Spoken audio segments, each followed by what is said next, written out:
alma hambrienta.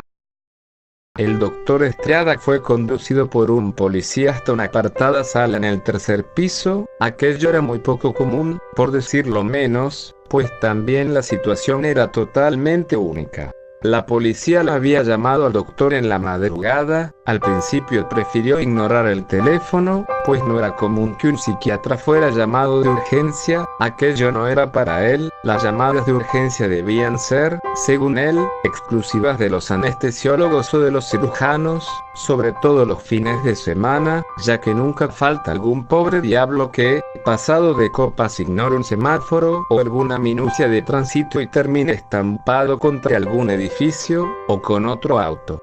El teléfono dejó de sonar y el doctor Estrada cerró los ojos y dejó de pensar en la llamada, pero enseguida el teléfono volvió a sonar. Con exasperación descolgó y contestó de mala gana. «Sí, ¿quién habla?», gruñó el doctor al teléfono. Del otro lado de la línea el hombre al teléfono le respondió con un tono igualmente hostil, identificándose como comandante de policía. «Doctor Estrada», dijo el comandante, «tenemos un problema que implica a una de sus pacientes, está en el hospital central». «Disculpe, pero yo no atiendo en los hospitales públicos, mis pacientes los atiendo en privado, en mi consultorio», replicó el doctor.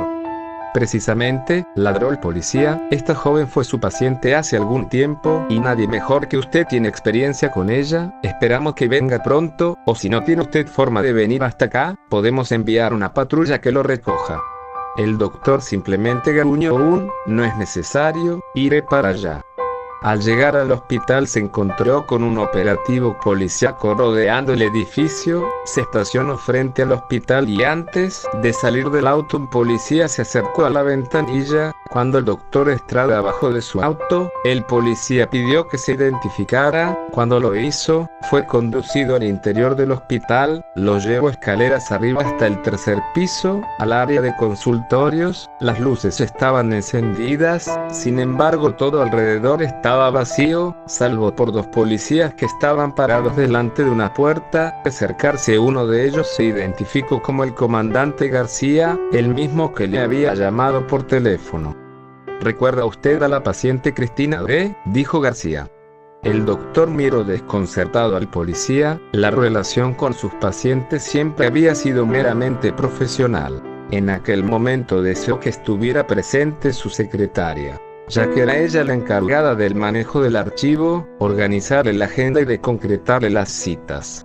«No, no la recuerdo», respondió casi de forma despectiva. «No tengo la obligación de recordar a cada individuo que entra a mi oficina. Revisamos el expediente de esta chica, ahí decía que había estado en tratamiento psiquiátrico por casi 2 años, a alguien se le ocurrió que sería buena idea que usted se entrevistara con ella», argumentó el policía. «Eso es una reverenda tontería, llevo aquí casi media hora y lo único que sé de la persona a que me han traído para que vea, es el nombre, que apenas me acaban de dar. Y, si no me dan más información me largaré de aquí», dijo encarando a García. «Si este fuera un caso simple, no lo necesitaríamos», dijo una voz detrás del doctor. Todos miraron al recién llegado, un hombre joven, de unos 20 y tantos, de cabello castaño corto y vestido con ropa de calle y con una chamarra que en el hombro izquierdo podía leerse dentro del escudo Policía Investigadora. «Me imagino que usted es el que me ha hecho venir hasta acá», dijo el doctor mirando con hastío al recién llegado. «Eso es correcto.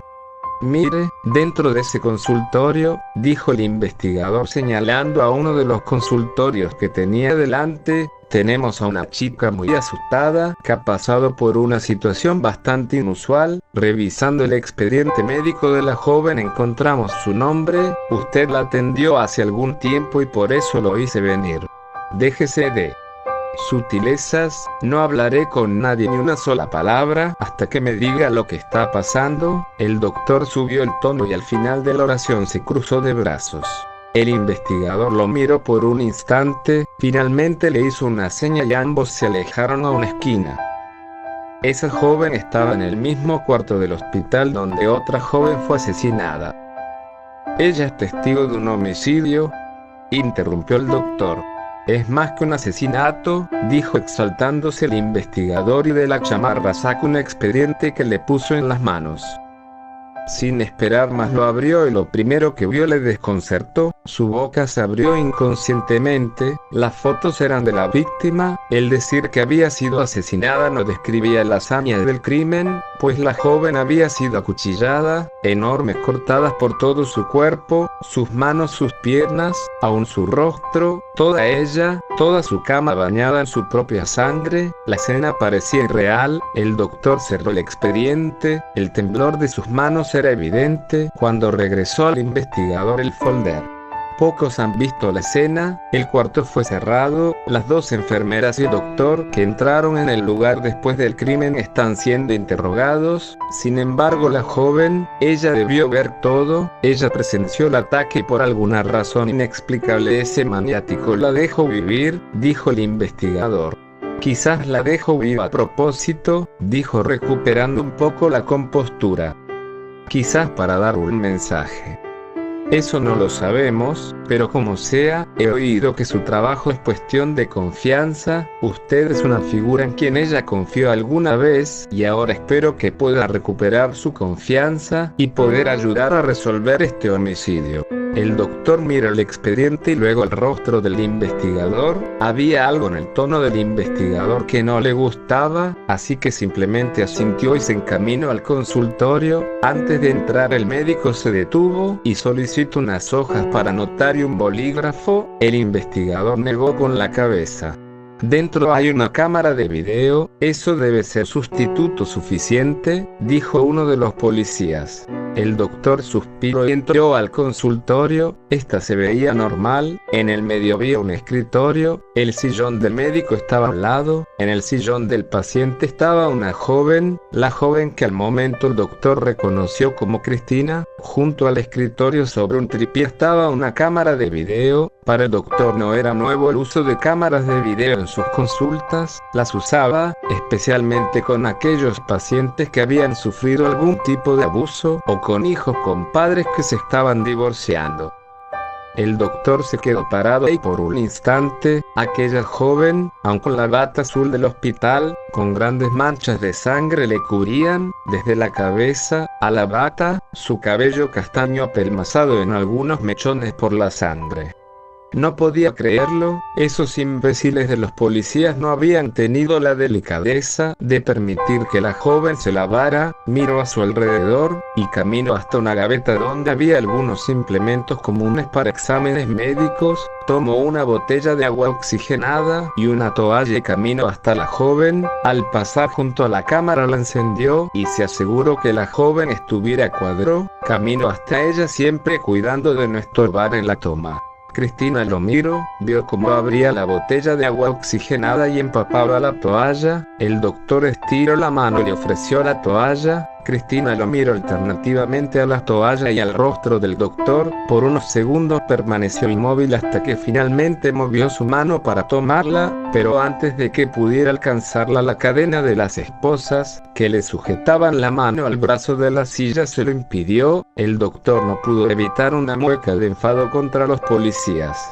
Con un gruñido de molestia se acuclilló al lado de la silla y tomó la mano de la joven y comenzó a frotársela para eliminar la sangre en ella. ¿Creen que me he vuelto loca?, dijo la joven. El doctor continuó restregando, alzó la vista y vio a Cristina a los ojos. Nadie cree que estés enferma, de hecho, todos están preocupados por ti, por eso estoy yo aquí, quiero saber cómo estás. Recordó la primera vez que vio a Cristina, hace casi 2 años. Ella llegó junto con su madre. El caso era peculiar. Ella y su madre se habían mudado a la ciudad, pues la madre soltera, había conseguido un mejor empleo, algo típico. Cristina había entrado a una nueva escuela, compañeros nuevos, maestros nuevos e incluso uniforme nuevo, lo normal. En la primera semana había hecho nuevas amigas, e incluso un par de amigos del sexo opuesto, algo común en chicas de esa edad. Algunos meses después había entablado una profunda amistad con otra joven. El nombre de aquella joven era Concepción, o Connie, como era llamada por la mayoría. Llegó a tal grado su cercanía que intercambiaron llaves de sus casas. Cristina siempre fue bien recibida por la familia de Connie. Por desgracia, esta situación no era correspondida por la madre de Cristina. El doctor había tenido algunas entrevistas con la madre. En ellas la madre había hecho énfasis en que había un modo de mirar a su hija que no le agradaba, instinto de madre quizás. Lo que desató el accidente, según la había dicho Cristina en una de las sesiones, ocurrió una noche en que Cristina había ido a dormir en casa de Connie. Hicieron lo común que hacían en sus pijamadas, platicaban de ropa, chicos, música, mientras se maquillaban, y mientras estaban en una sesión de maquillaje en la que Connie le pintaba los labios a Cristina. Connie la besó en los labios. Cristina la rechazó. El resto de la noche transcurrió de forma tensa. El incidente había fracturado su amistad. Cristina evitaba estar a solas con Connie, mientras ésta la buscaba con más empeño. Finalmente ambas jóvenes se confrontaron, y Connie le confesó su amor. Pero Cristina la rechazó y, para mayor ofensa para Connie, ella le pidió las llaves de su casa al tiempo que le regresaba las de ella, y de ahí se desencadenó el incidente. Una tarde, esa misma semana, Cristina recibió una llamada de Connie. La voz de Connie se oía rara, le decía que tenía frío y que no podía respirar, y que si Cristina no le correspondía a ella no quería vivir. Cristina temió lo peor y corrió a casa de Connie. Encontró la puerta de la casa abierta, dentro no había nadie. Buscó y finalmente reparó en el ruido del agua de la ducha. Cristina llamó a la puerta y no hubo respuesta. Con temor entró al baño. Dentro vio a Connie en el suelo de la regadera. Cristina la llamó a gritos, luego le intentó hacer reaccionar. Los ojos de Connie se abrieron. Apenas Connie sonrió y murmuró un teatral: «¿Viniste, mi amor?».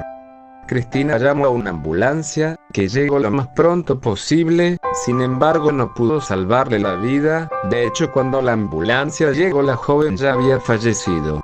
Ese fue el incidente que le había llevado a estar frente al doctor Estrada. Algo simple: culpa, remordimiento y confusión. Y ahora nuevamente un incidente que implicaba una muerte la ponía de nuevo delante de él. ¿Usted cree que yo la maté? Al doctor le tomó por sorpresa la voz de Cristina. Alzó la cara y la miró de frente. Lo que ocurrió ahí dentro, solo tú lo sabes. Yo no quise esto, jamás pensé que algo así pudiera pasar, dijo Cristina. El doctor la miró nuevamente a la cara, para ver cómo un par de lágrimas salían de sus ojos. El doctor pensó por un momento y finalmente dijo: «Quiero ayudarte, pero solo lo puedo hacer si me dices lo que ha pasado, todo, con calma, solo así puedo hacer algo por ti». «¿Solo eso es lo que quiere?», murmuró Cristina. El doctor llevó la toalla al bote de basura que estaba detrás del escritorio, para después tomar asiento en el sillón. «Quiero ayudarte, de verdad, yo solo. Jamás se fue, el recuerdo de Connie jamás se fue mi culpa, ella murió por mí». Cristina lloraba con la cabeza baja, intentó cubrirse la cara con las manos, pero ambas estaban encadenadas al sillón. Alguien tocó a la puerta. El doctor se levantó y abrió. Un hombre de tez oscura, escaso cabello oscuro y un prominente vientre con la inconfundible chamarra de la policía investigadora. Al verlo, el doctor decidió salir fuera del consultorio. «¿Quién es usted? ¿Dónde está su compañero?», interrumpió el psiquiatra. «Mi compañero está presenciando la autopsia de otro cuerpo», respondió el nuevo investigador. «Debería saber que interrumpir no ayuda en el proceso de entrevista de esta joven», espetó el doctor Estrada y continuó: «Son unos insensibles. ¿Por qué tiene esposada a esa muchacha? Esa joven está en shock, en ese estado no dirá mucho, esposarla no es de mucha ayuda, es necesario que se calme, debemos darle tiempo, o de lo contrario se cerrará más y no dirá nada», replicó el doctor. Ya se han llevado el cadáver de la joven, hemos revisado la habitación, por la hazaña con que ocurrió el crimen el perpetrador debía estar bañado en sangre, por lo tanto debía dejar huellas, sin embargo la sangre solo estaba concentrada en la habitación, las únicas huellas que hallamos eran de ella, dijo el investigador. Por eso ella está esposada. Eso es una idiotez, gritó el doctor, ella no podría hacerlo. ¿Tienen ya el arma homicida?, interrogó el doctor. El investigador lo miró. Finalmente dijo el doctor: ella no lo hizo. Ustedes no quieren mi ayuda, ustedes solo quieren culpar a alguien, no les importa que esta joven esté sufriendo, ni el daño que le acarrea al presenciar un acto tan brutal, solo me han traído aquí para excusarse, y lavarse las manos y tachar a esta inocente de un crimen que ella no pudo haber cometido, y ustedes dejar de lado una investigación real, dijo gritando el doctor, ustedes no saben por lo que ella ha pasado. Debe saber que no hemos podido comunicarnos con la madre. Después del accidente el hospital y la policía han estado llamando, incluso mandaron una patrulla a su domicilio pero nadie salió. Los vecinos dicen que no han visto a la señora desde hace 2 días, dijo uno de los policías que habían estado ahí desde que el doctor fue llamado. Si usted cree que ella no lo hizo, entonces entre ahí y obtenga algo que sea útil, un nombre, una descripción, algo que nos hable de su inocencia, porque hasta el momento ella está hundida hasta el cuello, gritó el investigador. El rostro del doctor estaba rojo de ira. No voy a ser parte de su juego, no avalaré que esa joven sea tachada de desequilibrada, dijo escupiendo las palabras, para finalmente darse vuelta y entrar en el consultorio. Antes de sentarse en el sillón, se frotó los ojos y tomó aire para calmarse, al fin dio un pesado suspiro y se sentó en el sillón. Cristina tenía apoyado su codo en el escritorio y se cubría con la mano el rostro mientras lloraba en silencio. Lamento todo por lo que has pasado, quiero ayudarte, solo para eso estoy aquí. ¿Por qué viniste al hospital? La joven permaneció agachada por un instante, como si no hubiera escuchado al doctor, permaneció así, hasta que ella levantó la cara, y se secó las lágrimas. Yo, realmente no, es decir, conocí a un chico, regresábamos de una fiesta y él, creo que venía ebrio, chocamos. La ambulancia nos recogió, yo estaba en observación hasta que mi madre viniera por mí y me pusieron con esta chica. ¿Conocías a esta joven? ¿Sabías cómo se llamaba?, interrumpió el doctor. No, jamás la había visto, jamás escuché su nombre, hasta donde alcance a escuchar una enfermera dijo que ella se estaba recuperando de una operación del apéndice. Respondió ella. ¿Escuchaste alguna cosa más? ¿Por qué piensan que yo la maté? El doctor se limitó a mirar a Cristina. La chica desvió la mirada hacia una esquina del consultorio. Eran alrededor de las 11 cuando me pusieron en observación. Ella siguió mirando la pared, su voz era monótona y sin emoción. Esa era la única cama desocupada, eso dijo el doctor que me revisó, tenía que esperar a que mi madre viniera por mí. ¿Qué hay del joven que te llevaba? Apenas lo conocía, una amiga me había invitado a esa fiesta, él se ofreció a llevarnos a casa, éramos 5, iríamos primero a la mía, pues era la más cercana, pero nunca llegamos pues chocamos contra un árbol en un camellón. El doctor Estrada lanzó un suspiro. Hablemos de tu madre. ¿Dónde está? La han llamado del hospital, incluso, la policía la ha ido a buscar y nadie ha podido localizarla, dime dónde está ella. Mi madre estará aquí conmigo, respondió Cristina aún mirando a una esquina. Eso no me sirve, de verdad necesitamos encontrar a tu madre, solo así tienes una posibilidad de dejar este lugar y poder comenzar a dejar atrás esta pesadilla. El doctor Estrada subió el tono de su voz, él temía por la joven, para la policía ella era el chivo expiatorio más evidente y a la mano.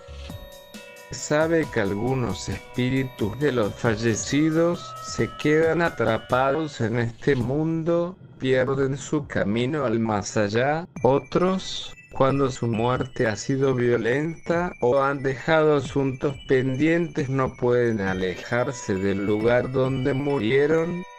La voz de Cristina era un murmullo, que la ausencia de ruido a esa hora de la madrugada permitió que el doctor la escuchara. El doctor estaba consternado, parecía que Cristina volvía a evadirse de la realidad, tal como lo había hecho hacía tiempo atrás cuando la trató por el incidente con Cory. La puerta se abrió, y entró el segundo investigador con un par de expedientes bajo el brazo. El doctor Estrada no pudo evitar ocultar su molestia. No podemos seguir esperando que obtenga información de esta muchachita, doctor, así que puede irse, dijo el investigador lanzando los expedientes frente a la joven y mirando al doctor. Imbéciles, no sé lo que se imaginan estoy haciendo aquí, pero no es como meter una moneda y girar una perilla y obtener la información, respondió el doctor dando un manotazo en el escritorio. No perderé más el tiempo en esto. Ella mató a la joven en su cuarto de hospital. El investigador empujó hacia el doctor el mismo expediente que había visto ya antes. Ella también causó el accidente que mató al joven que la llevaba a su casa. Eso es un invento suyo, gritó el doctor. Entonces explique esto, dijo abriendo el segundo expediente, donde lo primero que se veía fueron fotografías. Eran tomas de una cabeza, concretamente de la parte posterior donde se podía ver una incisión ancha y profunda. Los técnicos en la morgue encontraron eso. De acuerdo a los testimonios de las otras jóvenes, esta mujercita inocente estaba sentada detrás del joven. Según la evidencia, fue apuñalado por detrás, con la mano izquierda, y adivine quién es zurda natural, dijo señalando a Cristina. Además no podemos encontrar a su madre, en este momento la hemos declarado desaparecida, a menos que esta joven nos diga dónde encontrarla, dijo apoyando las manos en el escritorio y mirando a Cristina directamente a la cara. La joven no se inmutó, ella siguió mirando la misma esquina.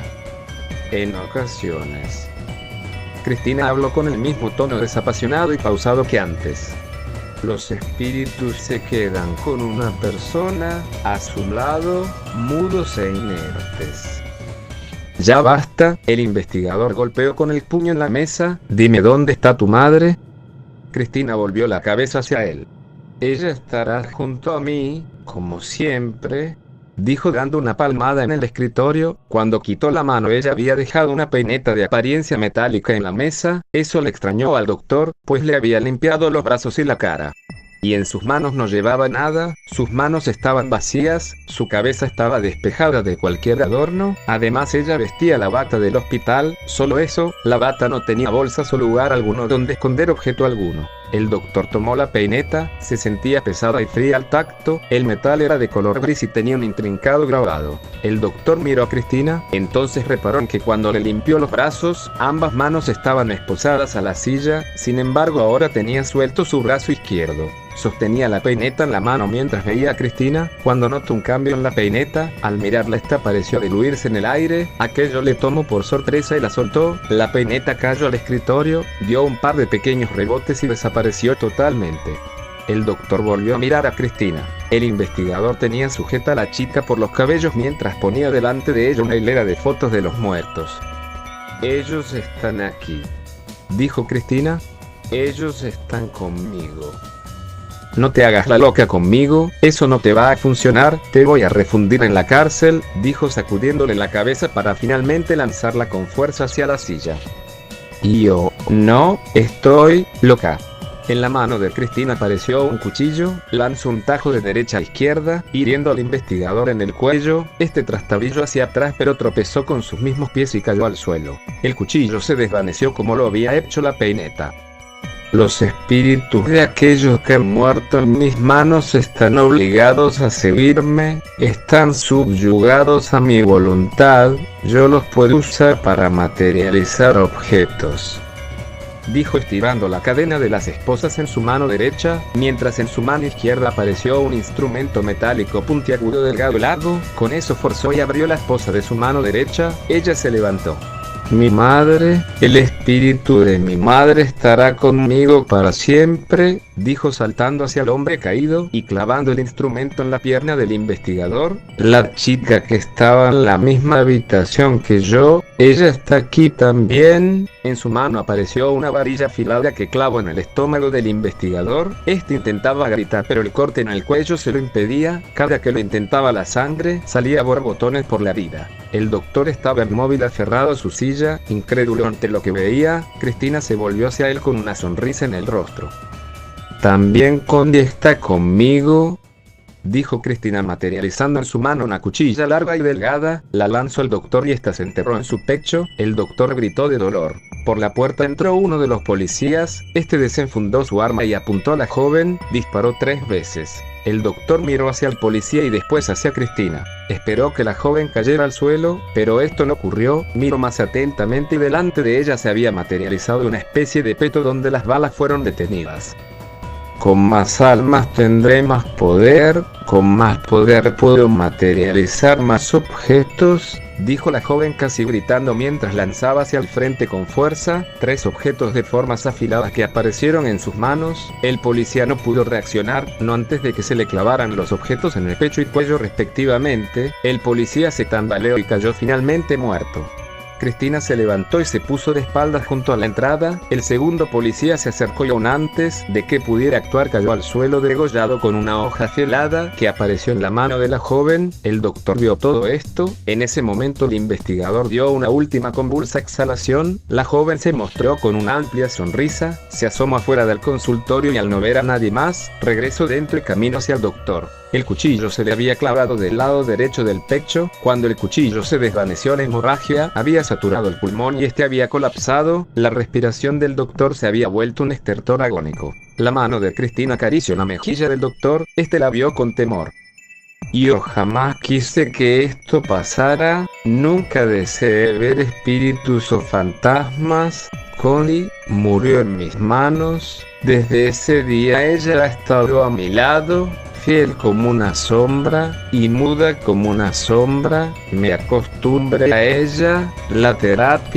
Su terapia me ayudó a ignorarla y a aceptarla, y quizás hubiera seguido así de no ser por un deseo que se va forjando en mi interior. La mejor forma de describirlo es como un hambre, un deseo que crece, que grita por ser saciado. En un inicio es fácil ignorarlo, pero cuanto más se ignora, más se incrementa, hasta que el deseo me controla, y entonces pasa lo que ha ocurrido aquí. El hambre surge con una fuerza avasalladora e irrefrenable. Es encantador que jamás haya perdido la confianza en mi inocencia. Los espíritus que obligo a materializarse en objetos físicos no mantienen su forma más allá de 3 segundos. El materializarlos requiere un gran esfuerzo, un esfuerzo realmente agotador, y eso, querido doctor, es lo que lo ha salvado. Solo quiero que sepa que ninguna voz de ultratumba me ha impulsado a hacer esto, que todo lo que he hecho ha sido por el hambre, esa terrible hambre. Si tan solo supiera, querido doctor, la sensación que provoca al saciar esa hambre, la sensación de cuando esa alma, de cuando ese poder es anexado al otro, a las otras almas que me siguen y que están obligadas a tomar la forma que yo deseo. Después la joven acercó su rostro al del doctor y le dio un beso en la mejilla, al tiempo que buscaba en la bolsa del pantalón para sacar las llaves del auto del doctor. «Adiós, doctor, esperemos que no nos veamos de nuevo, porque si nos encontramos, usted no se alejará de mí, jamás», dijo la joven con una cálida sonrisa en su rostro. Antes de salir camino hasta la cámara, la tomó quitándola del tripié y se la llevó consigo. El doctor presionaba la herida intentando detener la hemorragia, mientras veía cómo Cristina cruzaba el umbral de la puerta. Un par de semanas después. La lluvia de la tarde había cesado, la oscuridad se asentaba ya sobre la ciudad, el ambiente se sentía frío. Un hombre subía al autobús repleto de gente, tomó lugar junto a una joven de apariencia tímida. En un brinco del autobús a la joven se le cayó su bolso. El hombre se inclinó para recoger el bolso y entregarlo a la joven. Ella lo recibió y sonrió dando un ligero gracias. El hombre le devolvió la sonrisa. ¿Viajas muy lejos?, preguntó el hombre. Sí, salgo de la ciudad. Es tarde, ¿no deberías esperar a otro día? Tal vez, pero no puedo dejarlo para otra ocasión. ¿Hambre? ¿Cómo te llamas? Me llamo Cristina, respondió la joven con una cálida sonrisa.